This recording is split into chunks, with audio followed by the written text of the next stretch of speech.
والسلام على من لا نبي بعده فأعوذ بالله من الشیطان الرجیم بسم اللہ الرحمن الرحیم۔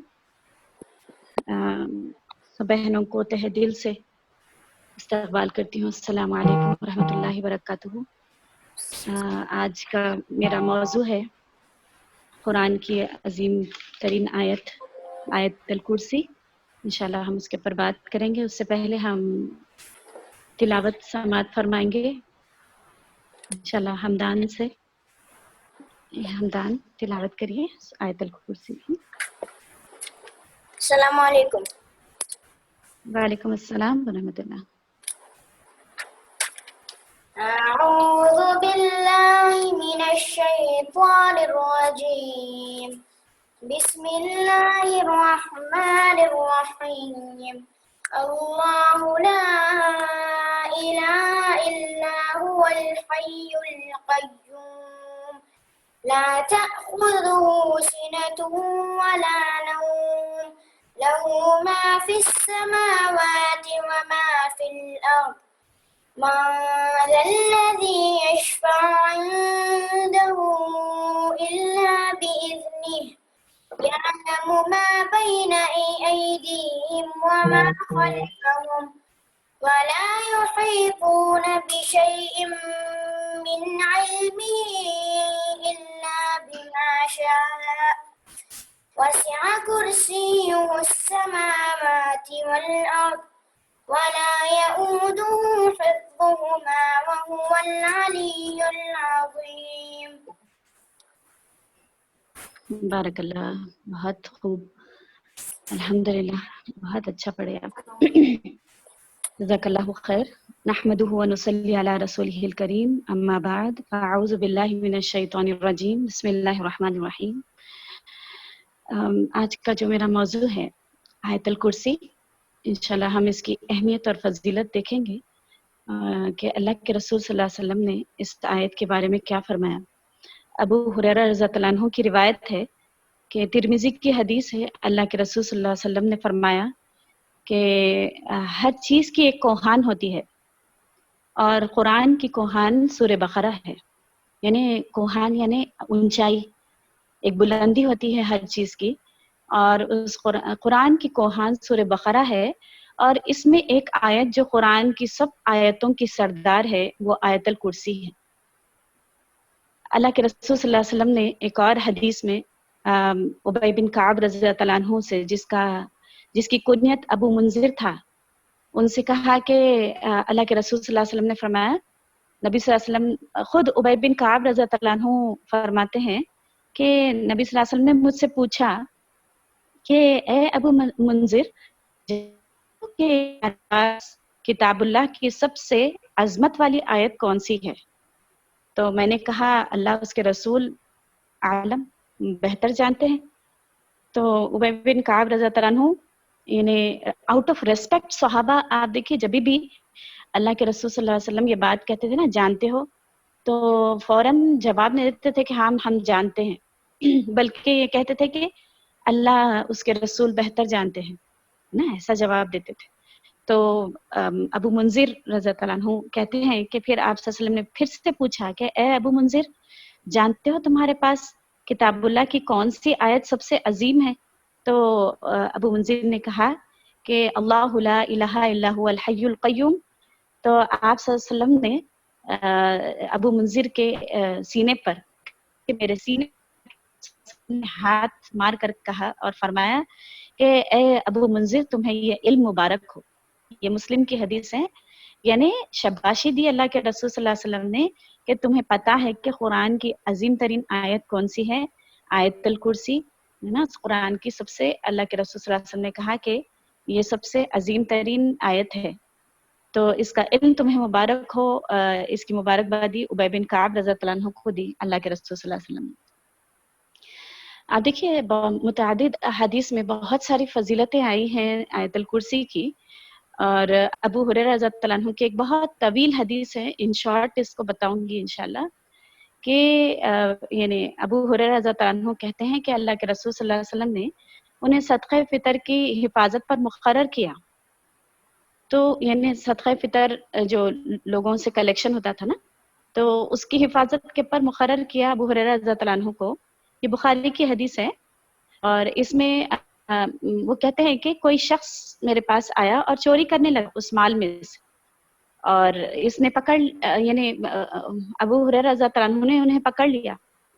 اور انہوں نے کہا کہ میں تجھے اللہ کے رسول صلی اللہ علیہ وسلم کے پاس لے کر جاتا ہوں. تو وہ کہنے لگا کہ میں محتاج ہوں اور میں عیالدار ہوں اور سخت تکلیف میں ہوں، چنانچہ آپ مجھے چھوڑ دیجئے. میں جب صبح ہوئی تو وہ مجھ سے ابو ہریرہ رضی اللہ عنہ کہتے ہیں کہ اللہ کے رسول صلی اللہ علیہ وسلم نے ان سے پوچھا کہ اے ابو حجرات تمہارے پاس کہا یا رسول اللہ، اس نے کہا کہ میں محتاج اور عیالدار لگا، رحم آ گیا اور میں چھوڑ دیا اسے. تو پھر اللہ کے رسول صلی اللہ علیہ وسلم نے کہا کہ دھیان رکھنا کہ وہ جھوٹا ہے اور پھر تمہارے پاس آئے گا. تو دوسرے دن بھی ایسا ہی ہوا، وہ پھر آیا اور چوری کرنے لگا، اور پھر انہوں نے اسے رنگ ہاتھوں پکڑ لیا. تو وہ کہنے لگا کہ میں عیالدار ہوں، مجھے چھوڑ دو. پھر تیسرے دن بھی پھر اللہ کے رسول صلی اللہ علیہ وسلم نے پھر پوچھا صبح میں کہ کون تمہارے پاس کون آیا تھا. تو کہنے لگے کہ ایسا ایک شخص آیا تھا اور اس نے کہا کہ مجھے چھوڑ دو. پھر تیسرے دن یہی سیم یعنی سچویشن ہوا کہ پھر وہ غلہ سمیٹنے لگا. تو ابو ہریرہ رضی اللہ عنہ نے کہا کہ اب تو میں تمہیں ضرور آپ صلی اللہ علیہ وسلم کے پاس لے کر جاؤں گا. تو اس نے کہا کہ مجھے چھوڑ دو، میں تمہیں چند کلمات سکھاتا ہوں جو تمہیں فائدہ دیں گے. تو ابو ہریرہ رضی اللہ عنہ نے کہا کہ کہنے لگے کہ جو فائدہ دیں گے کلمات. دیکھیے ایک چور جو چوری کر رہا تھا اس سے بھی علم سیکھنے کے لیے تیار ہو جاتے تھے صحابہ، ہے نا. تو وہ انہوں نے اس سے کہا کہ بتاؤ مجھے کیا بتانا چاہتے ہو. تو وہ کہنے لگا کہ جب تم سونے لگو تو آیت الکرسی پڑھ لیا کرو، اس کی وجہ سے اللہ تعالیٰ اللہ کی طرف سے ایک فرشتہ تیرا نگہبان ہوگا، ایک فرشتے کو نگہبان کی طرح اللہ تعالیٰ تمہارے پیچھے لگا دیں گے اور صبح تک شیطان تمہارے پاس نہیں آئے گا. تو چنانچہ یعنی ابو ہریرہ رضی اللہ عنہ نے انہیں چھوڑ دیا. صبح ہوئی تو آپ صلی اللہ علیہ وسلم کے پاس گئے اور آپ صلی اللہ علیہ وسلم نے پھر سے پوچھا کہ تمہارے قیدی نے آج رات کیا کیا. تو انہوں نے کہا کہ پوری ساری بات بتا دی اللہ کے رسول صلی اللہ علیہ وسلم کو. تو آپ صلی اللہ علیہ وسلم نے کہا کہ اس نے یہ بات سچ کہی حالانکہ وہ کذاب ہے، یعنی جھوٹا ہے. پھر آپ صلی اللہ علیہ وسلم نے ابو ہریرہ رضی اللہ عنہ سے کہا کہ جانتے ہو 3 راتوں سے کون تمہارے پاس آ رہا تھا؟ تو ابو ہریرہ رضی اللہ عنہ نے کہا کہ میں نہیں جانتا.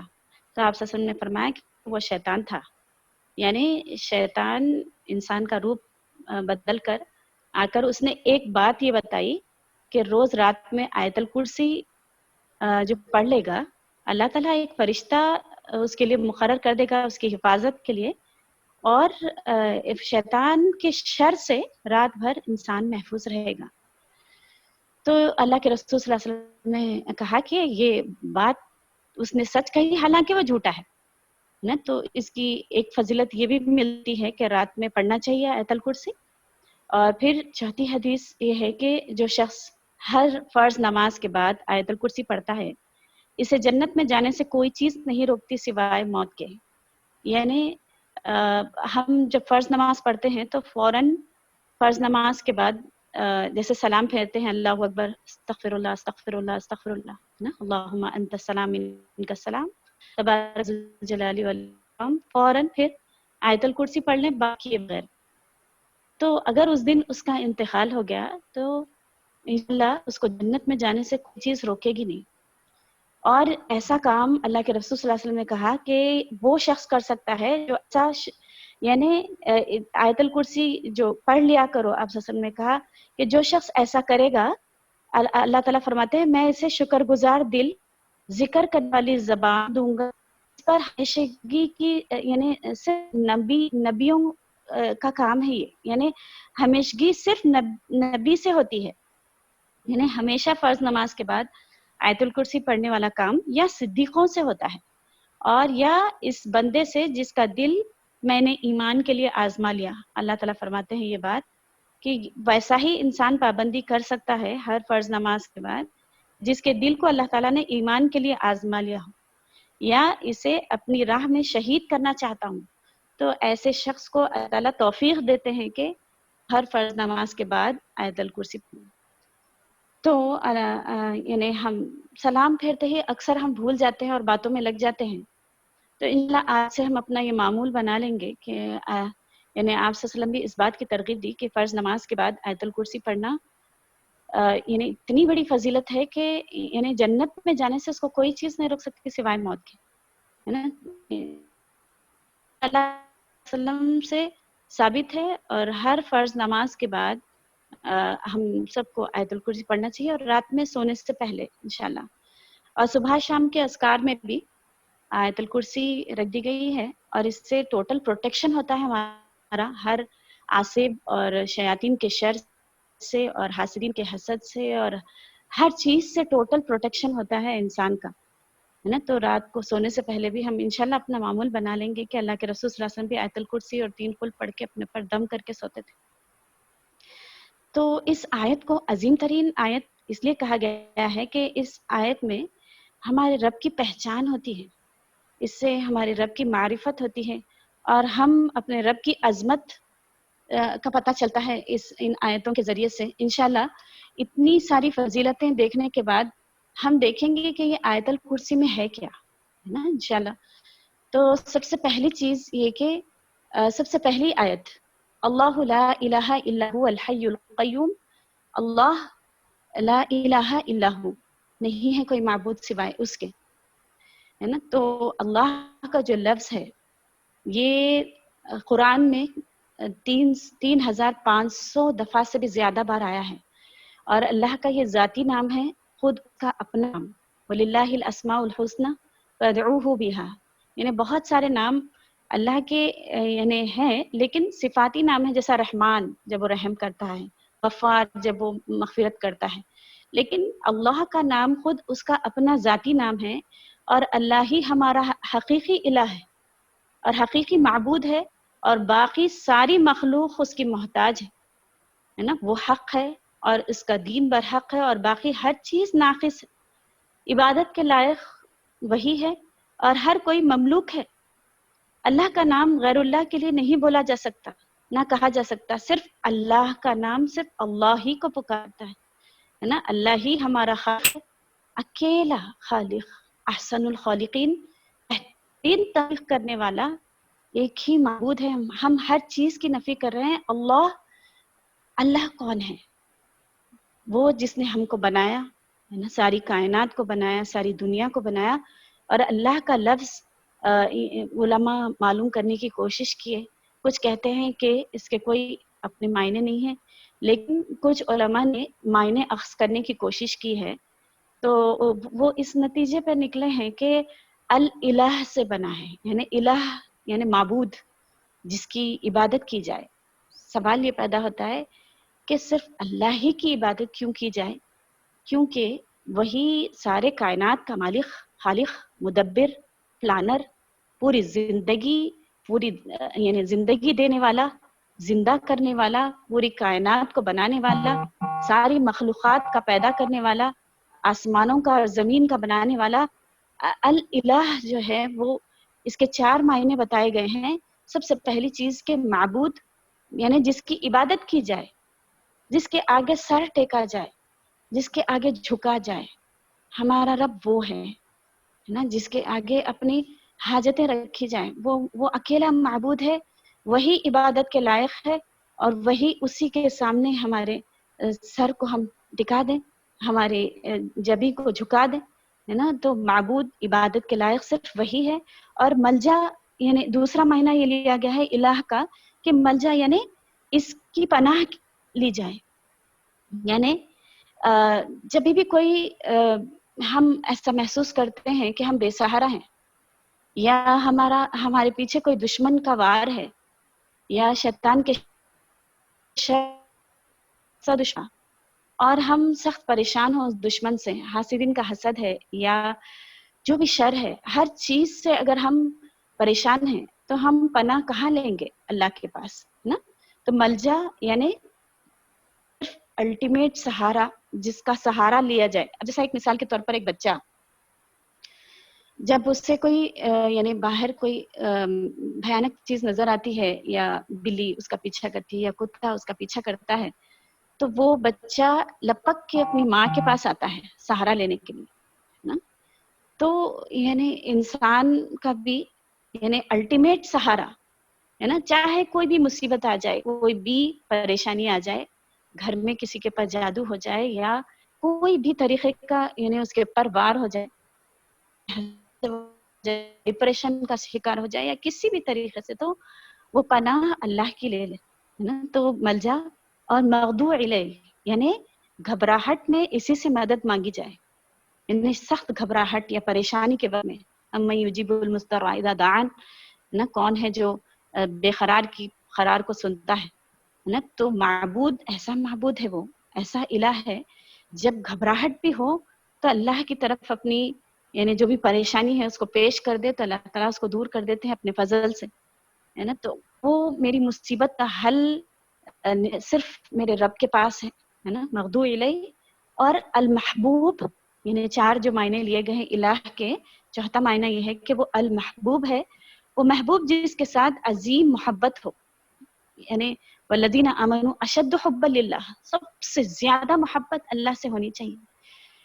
کیوں؟ کیونکہ وہ اس نے مجھے اور آپ کو پیدا کیا، وہ زیادہ حق رکھتا ہے کہ ہم اس کی عبادت کریں، وہی عبادت کے لائق ہے نا. تو اللہ کے بارے میں ہم سوچیں تو عقلیں حیران رہ جائیں گی اور سینسز کام کرنا چھوڑ دیں گے. انشاءاللہ ہم جب یہ یعنی پوری آیتیں کمپلیٹ کریں گے، اس کے بعد ہم کو پتہ چلے گا انشاءاللہ کہ یعنی واقعی میں یعنی اللہ کے بارے میں اگر ہم سوچیں تو ہماری عقلیں حیران رہ جائیں اور یعنی سینسز کام کرنا چھوڑ دیں کہ آخر میرا رب کیسا ہے نا. انشاءاللہ ہم آگے بات کریں گے شرعی معنوں میں جس کی عبادت کی طرف بندوں کے دل مائل ہوں، یعنی حقیقی معبود انتہائی عظمت کے ساتھ، یعنی ضروریات اور مشکلات میں بھی عظیم و برتر اللہ وہ ہے جو ہر نقص اور عیب سے پاک ہے.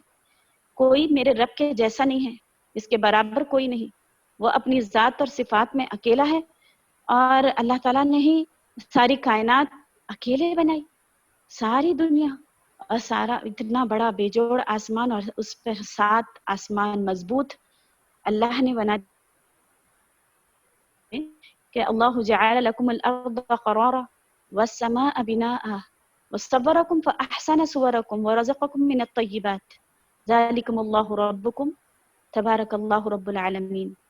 اللہ نے زمین بنائی اور آسمان بنایا اور تمہارے چہرے بنائے، اور کتنے پیارے تمہارے چہرے بنائے، اور اس نے تمہیں رزق دیا پاکیزہ چیزوں میں سے نا. اتنا بڑا انتظام کیا ہمارے رب نے. تو وہ اکیلا ہے، اپنی تخلیق میں اکیلا ہے، اپنے بنانے میں اکیلا ہے نا. اکیلا معبود ہے، اسی نے ساری کائنات کو بنایا. اللہ کے رسول صلی اللہ علیہ وسلم فرماتے ہیں اللہ اکیلا تھا، اللہ نے اپنا عرش بنایا، اس کے بعد اس نے قلم بنایا اور ساری مخلوقات کو اس نے بنایا، اور وہ لکھتا گیا قلم، اور پورا قیامت تک جتنے لوگ ہیں ان سب کو بنانے والا حقیقی اکیلا مالک میرا رب نا. اور ساری دنیا کو اللہ نے پلان کیا ہے نا کہ کیسے بنانا ہے. اور سبحان اللہ، اللہ کی تخلیق دیکھیے کہ اکیلا اللہ تعالیٰ نے سارے یعنی 6 دن میں اتنی بڑی کائنات کو بنا دیا. یہ کسی نے ایک ویڈیو بھیجا تھا یہ کہہ کر کے 6 دن میں کسی نے ایک بہت بڑی بلڈنگ بنا دی، تو بہت مطلب اپریشیٹ کیا گیا اس چیز کو. تو میں سوچ رہی تھی کہ میرا رب تو وہ ہے جو اتنی بڑی کائنات، اور یعنی ایک دوسری آیت میں آتا ہے کہ 2 دن میں اللہ تعالیٰ نے پوری دنیا بنا کر پھر اس کے پہاڑ اور اس کے سمندر اور اس کی خوراک اور ساری چیزیں اللہ تعالیٰ نے 6 دن میں پوری دنیا تیار کر دی ہے نا. تو یعنی اتنا بڑا کام اکیلے اللہ تعالیٰ نے کر دیا. کون ہے جو یعنی مردے کو زندہ کرتا ہے نا، کون ہے جو زندگی دیتا ہے، جو یعنی میرا اکیلا مالک ہے. تو یہ اللہ لا الہ الا ہو، ہم جو بات کرتے ہیں نا کہ اللہ اس کے سوا کوئی معبود نہیں ہے، اور سب سے بڑی صفت اللہ تعالیٰ نے یہاں پر بتایا کہ الحی القیوم، وہ زندہ ہے اور خود بھی قائم ہے اور دوسروں کو قائم کرتا ہے. تو ہمارا معبود کیسا ہے سب سے پہلی صفت جو آیت الکرسی میں ملتی ہے الحی ہے میرا رب. الحی کیا ہے کہ کل من علیہا فان ویبقى وجہ ربک ذو الجلال والاکرام. ہر کوئی دنیا میں جو کوئی بھی ہے وہ فانی ہے اور میرا رب زندہ ہے. الحی ہے، زندہ ہے اور زندگی دیتا ہے. کیسا ہے وہ؟ ازل سے ہے اور ابد تک رہے گا، ہمیشہ ہمیشہ. اگر یہ ایٹرنل لائف کسی کو ہے نا، یعنی کسی کی زندگی ابدی ہے اگر، تو وہ میرے رب کی ہے نا. میرا رب زندہ ہے، ہمیشہ سے اور ہمیشہ رہے گا. آپ دیکھیے اگر کسی کو معبود بننا ہے نا تو اس کو پہلے الحی ہونا ہوگا. ہمیشہ سے ہے اور ہمیشہ رہے گا، اس کو موت نہیں ہے. بتائیے اللہ کے سوائے کوئی ایسی ہستی ہے جو ہمیشہ سے ہے اور ہمیشہ رہے گا، ہے نا؟ تو یہ ہمارا معبود انت الاول فلیس قبلک شیء، سے اول ہے اور تجھ سے پہلے کوئی نہیں. انت الآخر فلیس آخر ہے اور تیرے بعد کوئی نہیں ہے نا. تو ہمارے رب ہمیشہ سے اور ہمیشہ رہے گا. زندہ رہنے کے لیے جو اسباب کی ضرورت ہے، آپ دیکھیں میرا رب ان اسباب سے بھی پاک ہے. مثال کے طور پر یعنی میرے رب کو سانس لینے کی بھی ضرورت نہیں ہے نا، وہ ہوا کے بغیر بھی زندہ تھا. پھر وہ آکسیجن جس کی ضرورت پڑتی ہے انسان کو، لیکن وہ رب سارے اسباب سے پاک ہے مگر زندہ ہے. اور مطلب عقل حیران رہ جاتی ہے کہ میرا رب زندہ ہے تو اسباب کے بغیر زندہ ہے. میرا رب یعنی کھاتا نہیں ہے. خود اللہ تعالیٰ قرآن میں فرماتے ہیں، اس کی دلیل کیا ہے؟ وَهُوَ يُطْعِمُ وَلَا يُطْعَمُ، ہے نا، وہ کھلاتا ہے لیکن کھاتا نہیں ہے. تو اللہ کو کھانے کی حاجت نہیں ہے. آپ دیکھیں زندہ رہنے کے لیے ہم کیا کہتے ہیں کہ ہم کو کھانے کی ضرورت ہے. ہم 3 دن نہ کھائیں تو لاغر ہو جاتی ہے طبیعت، ہے نا، پریشان ہو جاتے ہیں، ہمارے سینسس ہم کھو بیٹھتے ہیں اور ہم کو کچھ سوچتا نہیں ہے کہ ہم کیسے زندہ رہیں، ہے نا. لیکن میرا رب، اس کو کھانے کی بھی حاجت نہیں ہے، وہ کھلاتا ہے لیکن کھاتا نہیں ہے. اور کیا اسباب ہے جس کی وجہ سے زندگی ہے نا ہوتی ہے؟ یعنی ہوا کی ضرورت ہوتی ہے انسان کو، تو وہ ہوا کی بھی اللہ کو ضرورت نہیں ہے. اور نہ آگ جلاتی ہے میرے رب کو، وہ زندہ ہے. اور پھر کیسا ہے کہ اس کو ساتھی کی بھی ضرورت نہیں ہے. آپ دیکھیں آج ہم کو زندہ رہنے کے لیے کسی ساتھی کی ضرورت پڑتی ہے نا، کسی ساتھی کی ضرورت پڑتی ہے، کوئی ہمارا ہم سفر ہو، ہے نا، کوئی ہمارا ساتھ دینے والا ہو. اب دیکھیے جن عورتوں کی شادی نہیں ہوتی یا شادی ہو کر بھی کوئی مطلب ہسبینڈ اگر سہارا نہیں دیتا تو بہت بے سہارا محسوس کرتی ہیں اور پوری زندگی مطلب ڈپریشن کے شکار ہو جاتی ہیں. لیکن میرا رب کہتا ہے کہ وَلَمْ يَكُنْ لَهُ كُفُوًا أَحَدٌ، اس کا ہمسر کوئی نہیں ہے نا، اس کے جیسا کوئی نہیں ہے. وَلَمْ تَكُنْ لَهُ صَاحِبَةٌ، اس کی کوئی یعنی زوج نہیں ہے نا، اس کے جیسا کوئی ہے ہی نہیں، اس کا کوئی جوڑ نہیں ہے، اس کے برابر کا کوئی نہیں ہے. پھر زندہ رہنے کے لیے دیکھ لیجیے اولاد کی ضرورت پڑتی ہے انسان کو، لیکن میرا رب کہتا ہے لم یلد ولم یولد، نہ اس کی کوئی اولاد ہے نہ وہ کسی کی اولاد ہے.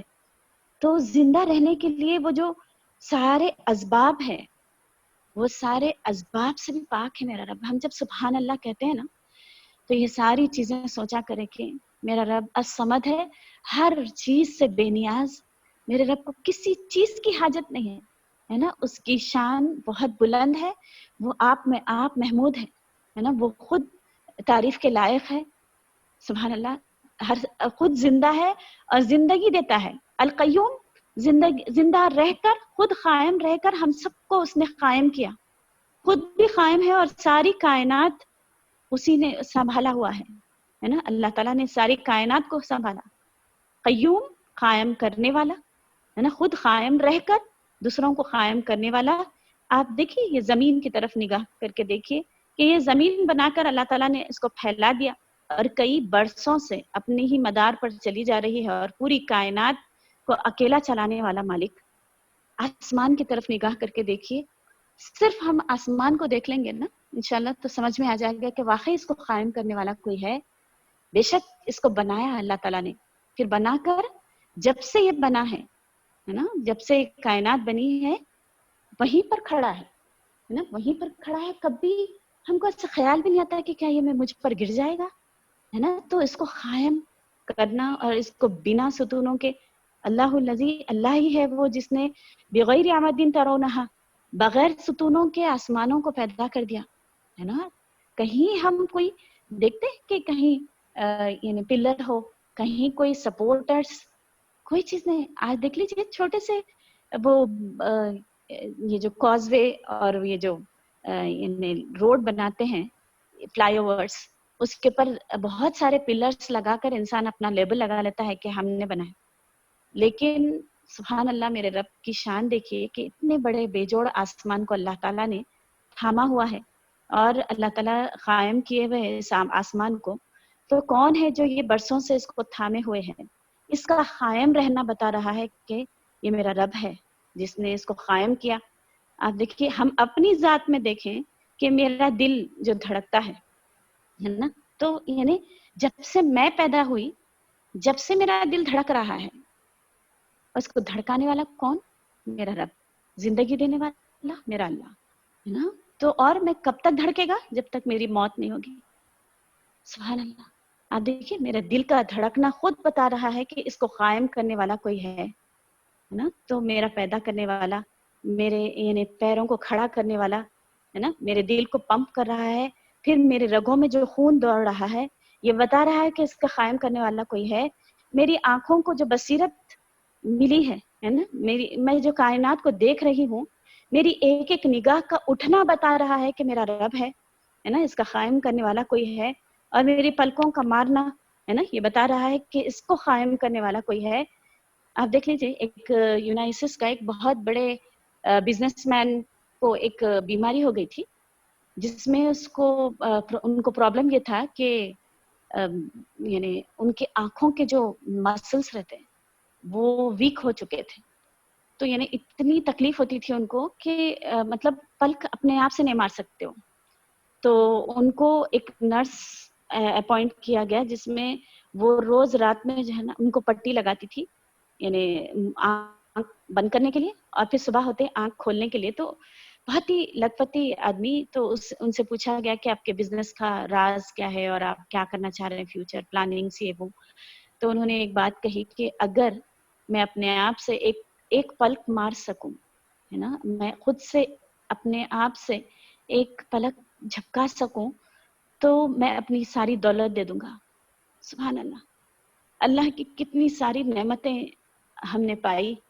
اللہ نے ہم کو قائم کر دیا, ہے نا, زندگی دے دی ہم کو, چلنے پھرنے والا, کھانے پینے والا, ہے نا, نیند دے دیا, ہر چیز, ہر نعمت اللہ نے ہم کو دے دی, ہے نا. تو میرا یہ جو کھانا کھا کر میں جو ہضم کر رہی ہوں, سبحان اللہ, یہ ہضم ہونا بتا رہا ہے کہ اس کا قائم کرنے والا کوئی ہے. میرے گردے کام کر رہے ہیں, ہے نا, اور الحمدللہ میں ڈائلسس پہ نہیں ہوں. وہ ڈائلسس پیشنٹ سے پوچھیے کہ وہ کیا یعنی کس طریقے سے اتنی بڑی مشین کا کام اللہ تعالیٰ اتنے چھوٹے گردوں سے کرا رہے ہیں. اس کا بنانے والا کوئی ہے نا, اس کا قائم کرنے والا میرا رب القیوم ہے. وہ زندگی دیتا ہے اور سارے اسباب اس نے پیدا کر دیے ہمارے لیے, ہے نا. میرے پھیپڑے چل رہے ہیں, میری سانسیں آ جا رہی ہے, میرے سانسوں کا آنا جانا بتا رہا ہے کہ ان سانسوں کو چلانے والا کوئی ہے. القیوم میرا رب, اس نے مجھے قائم کر دیا, اس نے مجھے سانسیں دے دی, اس نے میرا دل دھڑکا دیا, اس نے میری رگوں میں خون دوڑا دیا, اس نے میری ہر ایک ایک ہاتھ کی جو حرکت ہے نا, میں اس کی محتاج, میں اور آپ, ہم سب بہنوں اس کے محتاج ہیں, ہے نا. القیوم ہے میرا رب. وہ ساری چیزیں آج ہم غور کریں کہ اس کا قائم کرنے والا کون ہے نا. تو یعنی جو ایک ایک سانس پر ہم شکر ادا کریں کہ اللہ نے یہ نعمتیں دی. اللہ خود زندہ ہے اور زندگی دیتا ہے, القیوم. اور یعنی جو کام میرے پتے کرتے ہیں, اور سائنٹسٹ کہتے ہیں کہ ایک 40 فیکٹریز بھی اگر مطلب اتنا, اگر اس میں یہ ایملسیفیکیشن آف فیٹ جو کام کرتے ہیں, وہ جو بائل ڈکٹ وغیرہ جو اس کے اندر ہے, یعنی